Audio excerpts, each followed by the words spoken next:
आज गुणोदय क्षेत्र जो इतना विशाल भव्य रूप ले रहा है, वो किसका आशीर्वाद है? आचार्य भगवान विद्यासागर जी महाराज के आशीर्वाद, सुधा सागर जी महाराज द्वारा इस क्षेत्र की नींव स्थापना रखी गई है। और ये क्षेत्र जो जितना भी आगे महत्व दे रहा, इतना फल फूल रहा, गुरुदेव का आशीर्वाद है। और गुरुदेव का नाता राजस्थान से, और वो भी हमारे अजमेर ज़िले से, जहाँ गुरुदेव की आचार्य सिद्ध पद मिला, ज्ञान सागर जी महाराज के द्वारा गुरुदेव को मिला, वो एक अलौकिक थी। गुरुदेव का बहुत वर्षों से यहाँ रहना हुआ, और गुणोदय वाले की तरफ से मुझे भी गुरुदेव के नेमावर में सौभाग्य मिला दर्शन का। धन्य हो गए गुरुदेव के दर्शन करते चलते, साथ साथ चल रहे थे गुरुदेव के, बार बार दर्शन, बार बार दर्शन। अरे भाई साहब को महाराज ने भी डांट दिया, अरे सुनील जी साइड में रहो, साइड में। लेकिन जाना, अप्रोच लगा के, स्पोर्ट लगाई, आगे से पीछे से कहीं भी घुसे, पूरी कमेटी के सारे मेंबर घुसा दिया महाराज जी के दर्शन करने। इन्होंने 2 बात सुनी थी, लेकिन फिर भी अरे महाराज जी चलो चलो चलो, फोन करा दिया अंदर से। लेकिन कैसे भी हो, गुरुदेव के दर्शन बार बार हुए, कुंडल में बार दर्शन हुए गुरुदेव। और जो गुरुदेव ने अपने स्वदेशी चीज़ों के लिए, हर चीज़ों के लिए, आज दुनिया भर के 122 देश, जहाँ जहाँ भी जैन का एक है, विदेशों में मान लो, मान लो दुबई में मान लो, अमेरिका में मान लो, आज सब गुरुदेव की जय जयकार करा। क्यों?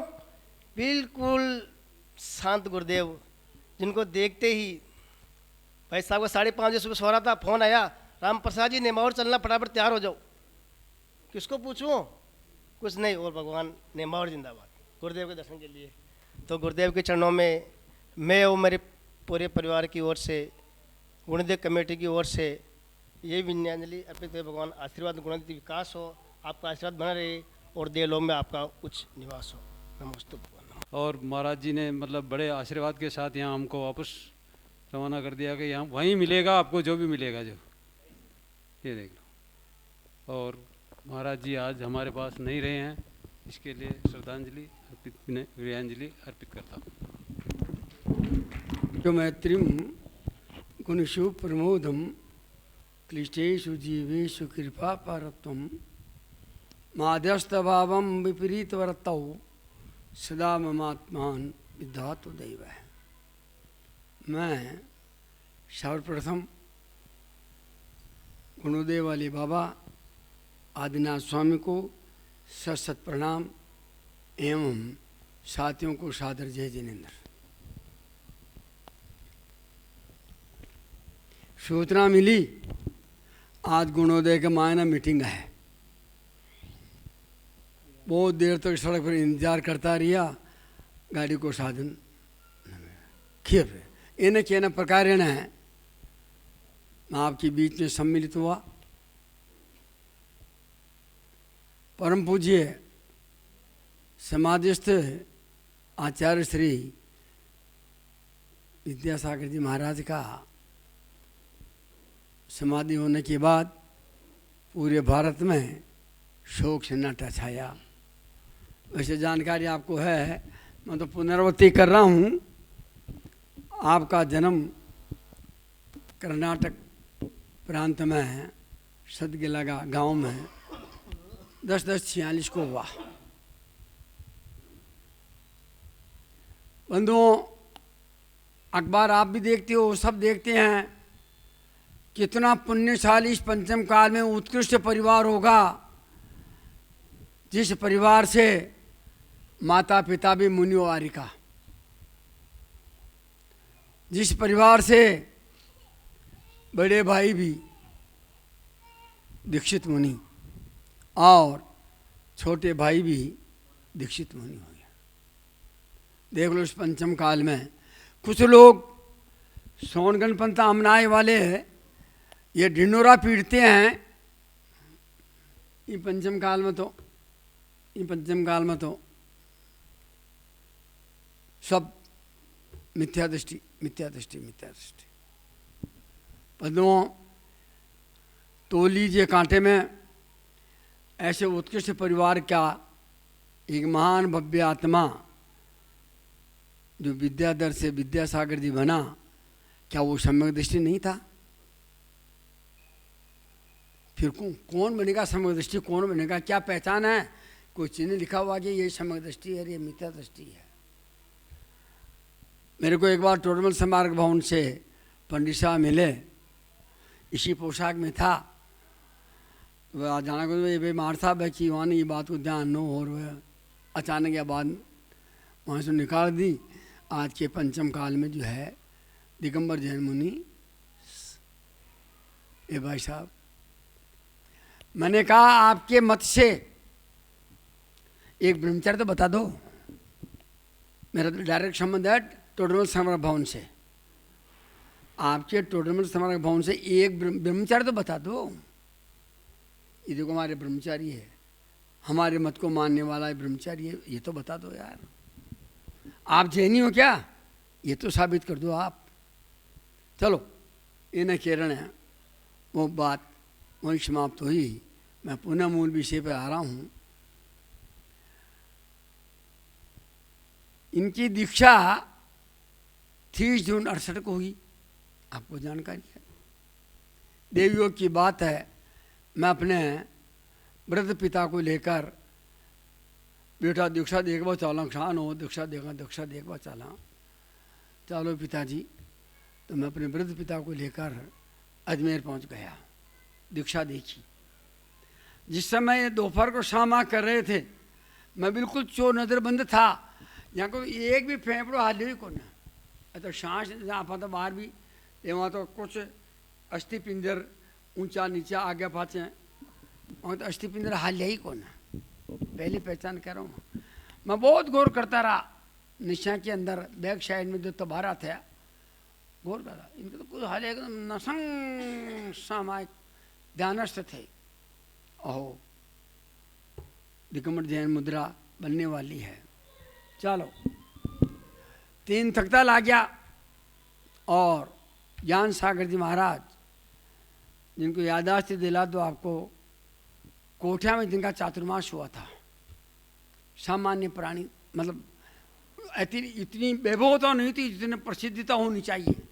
मेरे कहने का प्रयोग समझना, भाव समझना आप।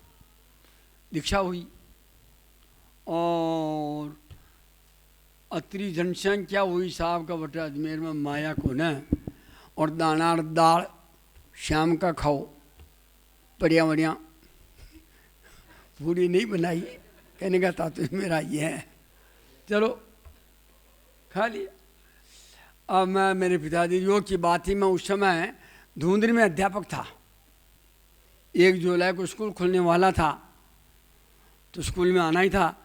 मैं क्यों जी काका जी सावर से ख्यान आपने केकड़ू सावर को साधन को न, और अजमेर तो कोटा बाया बोगला वहाँ स्टॉपेज है। योग की बात, सुमतिल आदि मार्था भी मिल गए, शराब भी थे, बज थे, वो भी बुढ़े थे। मार्था ठहरो, बादशाह चाला भैया। वो दाना दाल खाया और बैठे, रात में जो 11 बजे बोगला आ गए। समझना क्या हुआ हमारे साथ, ये कहानी क्यों कहा मैंने। वहाँ पिताजी तो अनभिज्ञ थे भाई। 2 ही जना चाल जटे फाचे फाचे मैं चल चालू। पहुँचते पहुँचते खाल में आ गया, और पंडित साहब सुमतिलाल जी बचको जो है बाधा आई। तो बाधा आई तो चलते थे 2 कदम आगे जाके बोगरा की तरफ के मुंह करके वो बैठ गए। समझ गया, बैठ गए। चलो वो तो फता बोले चल बल आ गया, वो तो फता बोले तो बल आ गया। मैं क्यों डोकरा कहीं गिरी। अति कुमार साहब सुनो सुनो, हमारा पिताजी मध्यस्थ बैठ गया रेत का मायना। मार साहब खेज और भाई खेज उठी चल चाला बैठ। चलो मैंने खूब समझाया मार साहब को। मार साहब अटियो मोन्य नाई को कुआ जी, अटी दिन्या को खेत जी। मैं 2-4 वर्ष उठे हो ना, तो आसपास का मैं कुछ जानवा ला गया। और वो तो देखो जी अटे यो है ना जी, रटा पटा वो करा ना जी। उनको खूब समझाया मैंने, समझ में नहीं आई। और वह तो मारा ले जूती 7 बार धरती ने भी ठोकी, फिर उनके समझ में नहीं आई। ये तो वह मारता, मैं इधर तो नहीं चलूँगा। वो क्या मैं अटी तो न जाऊँ, वटे सु जावा बोगला घाल में सु जावा पतो खट्टे पातो बोगड़ो। अंत में मुझे कुछ गुस्सा भी आया, वरना पकड़ बाउंटोर ओ देखो था मोहन है नहीं को ओ देखो ओ दियो जू प्रियो रिशान है रिशान है रिशान। और हाँ वाह, अंतोगत्वा हम धुंधरी 2 घंटे में पहुंच गए। इस प्रकार से भारी संख्या में उनका हुआ। और दूसरी 2 मिनट की और घटना कहूँ, मैं गिरनार की यात्रा भी गया, गोटिया का चाचा जी मिल गया सफ़ेद टोपी लगा, ठीक ना साहब, ठीक नहीं आओ। चलते चलते चलते चलते, भैया जी आप कहाँ से आए हो? राजस्थान से। मैं कहाँ से? कर्नाटक से।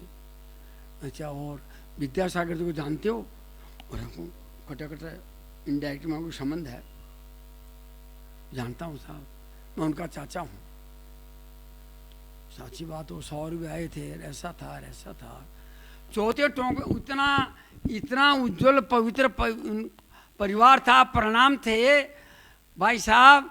चौथे टोंक में दर्शन करने के लिए आप तो मेरे इस कंधे पर पैर देखिए, ऊपर जंप कर जाओ। भाई साहब आप मान आत्मा के पिता हो, अब मैं तो शो काम। भैया चलते हो नहीं चलते हो? दूसरा भाई था, इनको मेरे को लगातार लीर मैंने अटक अंदर चार उन्होंने बंधना करा दिया। कहने का तात्पर्य बंधो ये है, वो इतना उज्जवल खानदान, उतना उज्जवल पवित्र, जिसके माता पिता मुनि आरिका भाई, जिनके मुनि बंधु क्या खाया उन्होंने, कौन सी रस का उपभोग करते थे वो? Nothing position at present time. भैया आटा और पानी, आटा और पानी, आटा पानी यही तो खाया ना उन्होंने। एक गिलास रोटी का बिना नमक का, खैर घी की बात तो बहुत दूर छोड़ो, आप घी के लिए तो कहीं नहीं रहा हूँ, पर बिना नमक का गिलास लाओ, पानी लाओ, बिना गिलास का लाओ लाओ पानी, जूतू कर 150 ग्राम वजन पेट में गया। और देख लो बंधु, 68 से लगायत आज 24 सन चल रहा है। अचानक बैठे हुए थे और महाराज मेरे वाला निपुण जी थे, निपुण जी मिले। हाँ देखा गया कि भाई मारता यह बात होगी, दुख हुआ। और अंत में ये विनयांजलि देनी थी, दी। मारा मन में विशेष मैंने ये सुना, वो तो वैसे उसके पास क्या था, आचार्य रत्न है ना, पहले भी था, आज भी और कल भी रहेगा। क्या? आचार्य रत्न। मैंने ये सुना कि भारत सरकार से उन्होंने, वर्तमान मुनि संघ ने भारत रत्न की प्रार्थना। अरे बंधु, जिस भव्य प्राणी को आचार्य रत्न मिला हुआ हो, वो खाम आचार्य रत्न को भारत रत्न, भी भारत रत्न तो विश्व रत्न प्रसिद्ध है। खट्टाडियो भारत रत्न मिलेगा, मिलना चाहिए, इस पक्ष में नहीं कर रहा हूँ मैं, तो इस पक्ष में बोल रहा हूँ कि आचार्य रत्न की कितनी उपाधि है, कितना महत्व है, कितनी कीमत है। जिसको बड़े बड़े रत्न मिले हों, ठीक है, जिसको भारत सरकार, संपूर्ण भारत सरकार, चाहे वो दिल्ली सरकार हो अथवा अन्य जितने भी 26 स्टेट हैं वो सरकार हो, सबको नतमस्तक करती है। हम ये भगवान से प्रार्थना करते हैं। अरे बंधुओं, संभवतः पूर्ण रूपेण अनुमानित ज्ञान, निश्चित ज्ञान नहीं, अनुमानित ज्ञान से कह रहा हूँ, वो दिव्य क्षेत्र में गए होंगे, क्योंकि 16 स्वर्गा तक तो मिथ्या तो ही चल जावे। 16 स्वर्गा तक बार अफसोस, 12वां तक तो हो मिथ्या तो ही चल जावे। युवा स्वर्गा में जाओ तो कहीं 30 की बात है, कई बड़ी बात को न समझो मत।